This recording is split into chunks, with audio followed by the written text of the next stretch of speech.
La France sous tutelle du FMI, les conséquences. Bonjour à tous, et on se retrouve pour une toute nouvelle vidéo. Et dans cette vidéo, nous allons parler du FMI, et également que c'est la continuité de mon autre vidéo précédente, qui date d'il y a presque un mois, comme vous pouvez le voir ici. C'est un peu la continuité parce qu'on a eu un nouveau sujet sur la dette publique de la France par le chef du FMI. Dette publique hors de contrôle, une tutelle financière de la France pourrait se poser, estime le FMI. Donc ça c'est le journal du dimanche qui nous le dit. Je vais directement aller sur l'annonce.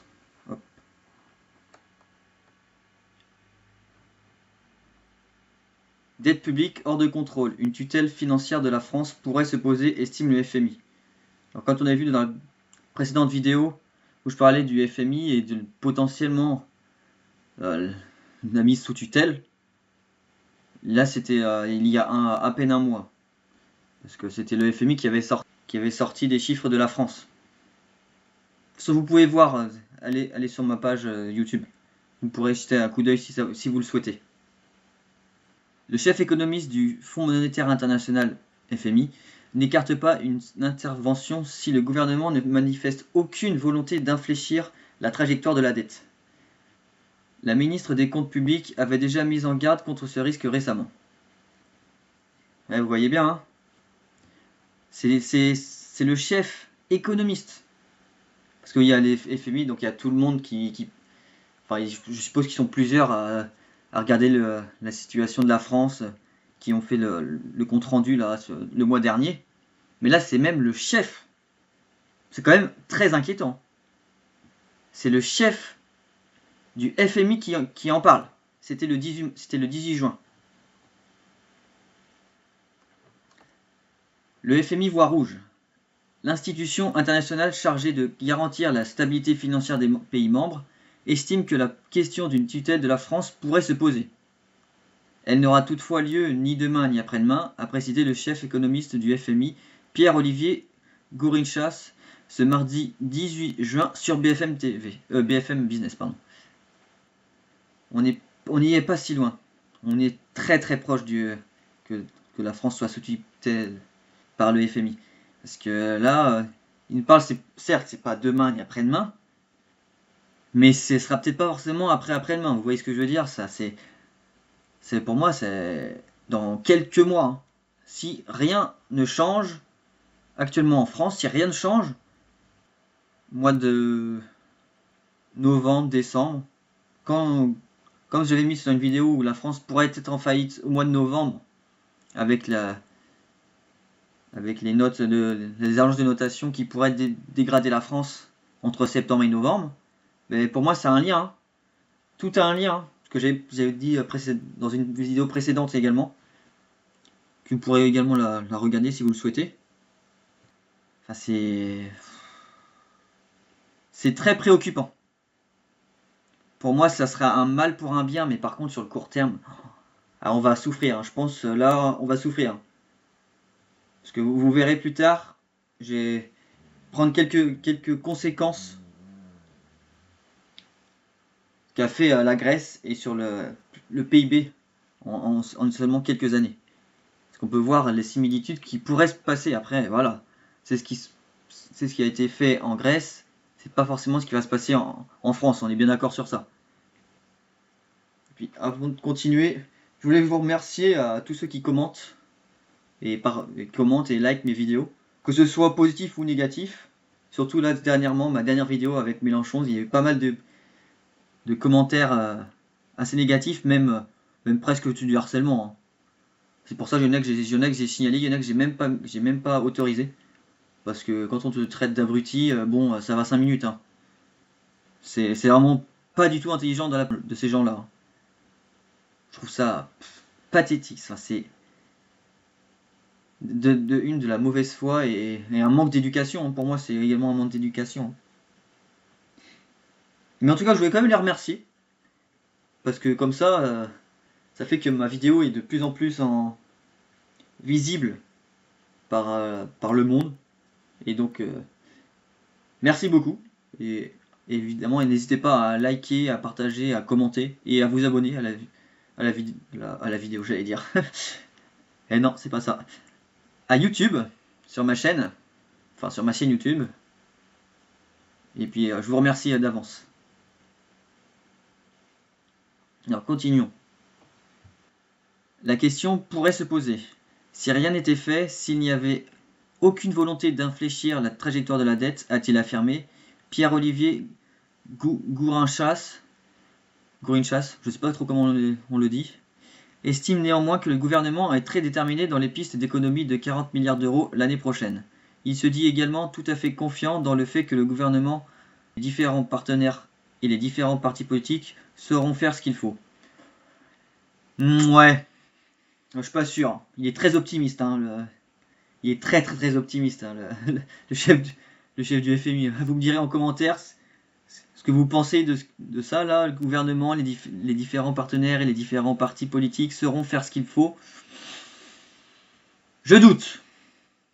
Mais bon, il faut y croire, il y a de l'espoir. On peut toujours espérer, hein, dans le fond, mais est-ce que dans la forme ça sera le cas? On verra bien.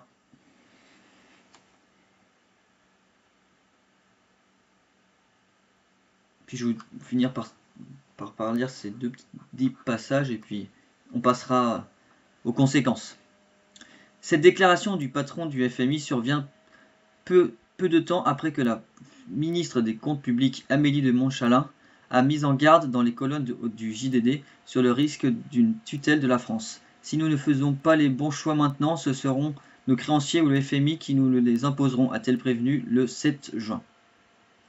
En outre, une mise sous tutelle est une intervention du FMI à la demande des États en difficulté financière. En contrepartie de cette assistance, le pays concerné doit s'engager sur un programme de réforme économique. Généralement, l'idée est perçue négativement pour les droits sociaux, d'autant plus depuis l'intervention de l'institution en Grèce avec la Banque centrale européenne et la Commission européenne en tournant des années 2010. Ouais, ça a commencé en 2009 et puis actuellement, ils sont parvenus à leur plus haut en 2008. Hein. J'espère pas qu'on sera comme la Grèce. Moi, j'espère pas. Maintenant, nous allons voir les mesures et les réformes qui ont été mises en place pour réduire la dette et puis pour que le FMI pour que la Grèce se débarrasse du FMI, on va pas se mentir. Alors, les réformes budgétaires et austérité. Réduction des dépenses publiques, baisse des salaires des fonctionnaires, des retraites, fermeture de services publics. Donc ça, je pense que ça doit être la Grèce qui a dû dire ces choses-là, et puis ça a dû probablement être validé par le FMI. Et là on peut voir, hein, baisse des salaires des fonctionnaires. Pour moi, il faudra en retirer des fonctionnaires, il y en a trop. Mais quand même, c'est de l'ordre de 7 à 8%. C'est-à-dire que c'est comme si que vous travaillez 12 mois. 7-8%, 8%, ça fait environ un mois. Ça fait 1. Parce que 8 fois 12,5, ça fait 100. Donc on va dire à peu près environ un mois. C'est-à-dire que les fonctionnaires travailleraient un mois gratuitement par rapport à leur salaire actuel. Plus la baisse des retraites, plus la fermeture de services publics. Je suis d'accord aussi pour fermer les services publics. Hein. Dans tout ça, la réduction des dépenses publiques, baisse des salaires des fonctionnaires, je suis d'accord, parce qu'il y en a qui sont beaucoup trop payés. Par contre, pas tout le monde. Baisse également, ils mettent pas, mais ce que je penserais également, ça serait la baisse des fonctionnaires. Hein, on passerait de 6 millions à 4 500 000. Je pense que ça serait pas négligeable. On gagnerait énormément d'argent là-dessus. Par contre, il y a quelque chose qui me fait peur. Augmentation des impôts. Ça, c'est pas bon, ça. Déjà qu'on est le pays le plus taxé au monde. Alors imaginez. Ça, c'était la Grèce. Après, est-ce que ça va être de notre cas? On verra bien. TVA relevé. Donc la TVA était passée de 19 à 23%. Plus 4 points. Donc imaginons, nous, c'est la même chose. On passerait de 20 à 24%. Impôt foncier renforcé. Lutte contre l'évasion fiscale. Bon, ça, lutte contre l'évasion fiscale, normalement, ça devrait Normalement, ça devrait déjà être le cas, mais bon. Gel, voire réduction des pensions. Réforme des retraites avec report à l'âge légal et réduction des montants. Donc, vous voyez, hein, si le FMI passe par là, on pourrait avoir la réforme de la retraite où on gagnerait moins. Mais là, franchement, ça m'étonnerait même pas. Parce que vu qu'on est en déficit sur les retraites, on est en déficit partout, ça m'étonnerait même pas. C'est-à-dire le report à l'âge légal. Ça ne plaira pas du tout à tout le monde. On passerait de 62 peut-être à 65, 66, 67, peut-être même plus. Ça, c'est vraiment pas bon du tout. Hein. Vous voyez, hein. Je pense que ça a du bon pour la France. Bon, après, pour les fonctionnaires, non, mais globalement, ça a du bon, ça a du mauvais, et ça a du plus ou moins bon, on va dire. Pour ma part. De toute façon, c'est ce que je pense. Hein. Puis vous me direz dans les commentaires ce que vous en pensez également. Réforme structurelle. Réforme de l'administration publique. Réduction du nombre de fonctionnaires. Simplification des procédures. Ah ben tiens, c'est ce que je disais. Réduction du nombre de fonctionnaires. Évidemment. Ça serait même une nouvelle qui serait le bienvenu en France, vu le nombre de fonctionnaires qu'on a. Il y en a tellement qui servent à rien. Tout ce qui est dans l'administration, c'est plutôt, ouais, c'est ça, l'administration publique. Hein. C'est pas les pompiers, les médecins. Non, c'est vraiment l'administration. C'est-à-dire, par exemple, dans les hôpitaux, il y a pas mal de personnes qui sont dans l'administration publique, mais qui sont dans les hôpitaux. Vous voyez ce que je veux dire ou pas? C'est-à-dire que il y a, on va dire, je sais pas moi, il y a 4 secrétaires. On dit un exemple, hein, il y a 4 secrétaires. Bah, il en faudrait. Il y a trop de secrétaires, il en faudrait 2, par exemple. 2 ou 3, peut-être 3. 3 grand maximum. Vous voyez ce que ça veut dire qu'on retire une fonctionnaire, on retire une secrétaire. Libéralisation de certains secteurs. Ouverture des professions réglementées, taxis, pharmaciens, etc. Déréglementation des marchés, oui. Ah ben là, je suis pour. Hein. Un maximum libéral, libéralisation de certains secteurs, oui. Très clairement, je suis tout à fait d'accord. Privatisation, vente d'actifs publics, ports, aéroports, sociétés d'électricité, immobilier de l'État. Alors privatisation, je suis pour que le service public soit plus privatisé. Par contre, vente d'actifs publics, je suis moins pour. À part les sociétés d'électricité, par exemple EDF, que ce soit public, non, ça ne devrait même pas être public, ça devrait être privé. Air France, Air France, c'est les aéroports. Oui et non, je n'ai pas trop d'avis là-dessus. Immobilier de l'État. Je dirais oui sur certains, mais pas sur d'autres. Je pense qu'il y a il y a de l'immobilier de l'État qui devrait rester à l'État. Et d'autres, évidemment, qui ne devraient pas rester. Mais j'ai pas les exemples en tête.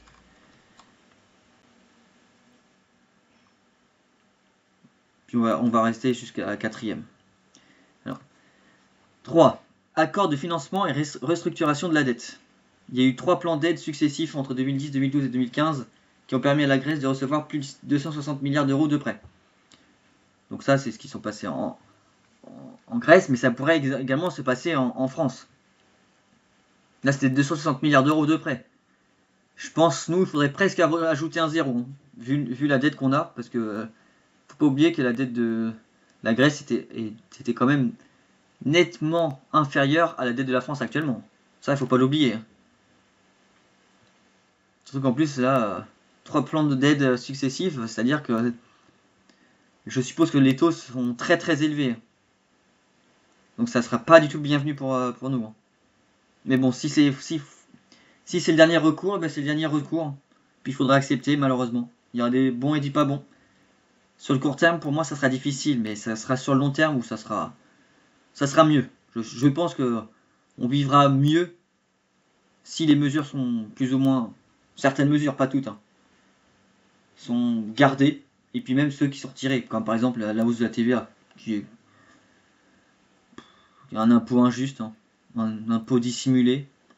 De toute façon, c'est un impôt indirect. Puisqu'il y en a qui pensent que c'est un impôt. C'est même pas un impôt la TVA, alors que c'est un impôt indirect. On le sent pas, mais c'est un impôt quand même. Restructuration de la dette. En 2012, PSI, Private Sector Involvement, les créanciers privés ont accepté une décote de plus de 50%. Waouh. Ah oui. Hein. Ah, c'est énorme. Hein. Perdre 50% en moins. Waouh. Rallongement des échéances et réduction des taux d'intérêt sur les prêts européens, notamment ceux liés au FMI. Bon, de toute façon, ça, c'est les accords. Est-ce qu'on aura des accords similaires ou on aura probablement également d'autres accords si on est pris? On verra bien. Mais bon, en tout cas, ce qui est sûr, c'est que si on fait rien, le FMI viendra. C'est une certitude. Mise en place des surveillances post-programme par les institutions européennes jusqu'à ce que la Grèce rembourse au moins 75% de l'aide reçue. Donc imaginons que nous, on a 3500 milliards, parce que on a 3300, mais bon, on est tous d'accord qu'à la fin de l'année, on sera plus ou moins, je suppose, on aura au moins 180 milliards de dettes, pour plus ou moins 6% du PIB. Hein. Alors qu'on pensait à 5,2, ouais non, pas du tout, pas du tout, on sera encore dans la mouise, si on ne fait rien. Et pour moi, c'est pas en augmentant les impôts qu'on fera quelque chose, ça sera surtout en baissant les fonctionnaires. Et en baissant les impôts. C'est selon moi les mesures à prendre. À l'instant T, rapidement. Et après, voir autre chose. Mais de toute façon, il faut que ça soit radical. Des mesures radicales pour que la France s'en sorte le plus rapidement possible. Parce que si on fait des petits trucs comme ça, on en mettra 15, on mettra 15 ans pour réussir à aller à 3%. Alors que non, limite, il faudrait que dans 2 ans, on soit à 3%. Comme ce qu'a fait l'Italie. En 2023, ils avaient 7,2% de dette. Et en 2024, ils étaient à plus qu'à 3,4%. On est quasiment en dessous le seuil. Et je suppose que cette année, s'ils continuent dans cette lancée, ils seront, je pense, encore en négatif, mais peut-être bientôt en positif. C'est-à-dire peut-être un excédent. Donc on verra bien, hein, mais c'est possible. Si vous voulez investir, avant qu'on termine, si vous voulez investir en bourse ou en... Vous avez mon lien de Giro qui sera dans la description et dans le commentaire épinglé. Que je vais commencer maintenant à mettre ça dans le commentaire épinglé pour que vous le voyez. Vous avez 100 € de frais de courtage remboursés en passant par le lien. Je vous remercie. Puis je vous souhaite une bonne journée. Là je tourne cette vidéo, nous sommes le lundi 23 juin. Donc bonne journée, bonne soirée. Et merci beaucoup. Au revoir.